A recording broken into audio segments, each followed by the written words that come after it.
TSPSC paper leakage ఘటనకు నిరసనగా రామ్నగర్ చౌరస్తాలో బీజేపీ ఆధ్వర్యంలో దీక్ష చేపట్టారు. ఈ కార్యక్రమంలో రామ్నగర్, కవాడిగూడ, ముషీరాబాద్ కార్పొరేటర్లు రవిచారి, రచనశ్రీ, సుప్రియా, నవీన్ గౌడ్, పలువురు పార్టీ నాయకులు, కార్యకర్తలు పాల్గొన్నారు.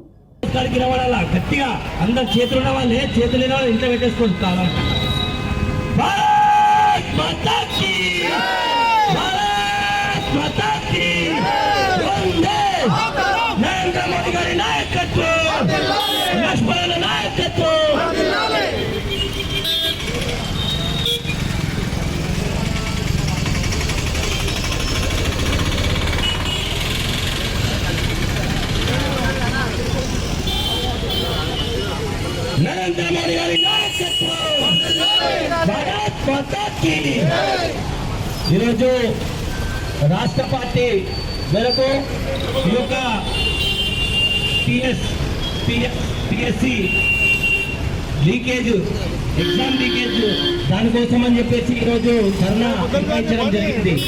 ఈ యొక్క అధ్యక్షుడు ముషీరాబాద్ కన్వీనర్ మన రమేష్ అమ్మ గారు, అదేవిధంగా మహబూబ్నగర్ ఇన్ఛార్జ్ భరత్ గౌడ్ గారు, అలాగే నా తోటి కార్పొరేటర్స్, అదేవిధంగా ఇక్కడికి విచ్చేసినటువంటి భారతీయ జనతా పార్టీ కార్యకర్తలకు అందరికీ కూడా నమస్కారం.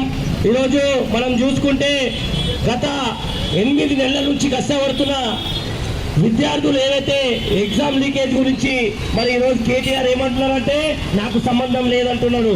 అంటే ఈరోజు మరి ఈయన ఐటీ మంత్రి అయి ఉండి ఈరోజు మరి ఎక్కడ ఉంటున్నారని చెప్పేసి నేను తెలియజేస్తున్నాను. అదేవిధంగా ఈరోజు 2,80,000 మంది ఈరోజు ఎగ్జామ్ రాయడం జరిగింది. దాంట్లో మెయిన్స్ కోసం వచ్చి 25,000 మంది ఈరోజు మరి పాస్ అయినారు. మరి వాళ్ళు ఎప్పుడు మాకు ఉద్యోగాలు వస్తాయని చెప్పి ఎదురు చూస్తున్నటువంటి సమయంలో మరి ఈ యొక్క లీకేజ్ బయటపడ్డది. అంటే ఇంత కూడా సిగ్గు శరం ఉంటే కేసీఆర్ గారు కానీ కేటీఆర్ గారు కానీ ఈరోజు మీరు రాజీనామా చేయాలి. ఎందుకంటే ఈరోజు గతంలో 9 సంవత్సరాలు అవుతుంది మరి ఏ ఒక్క మరి విద్యార్థులు కూడా మరి ఉద్యోగాలు రాలేదు.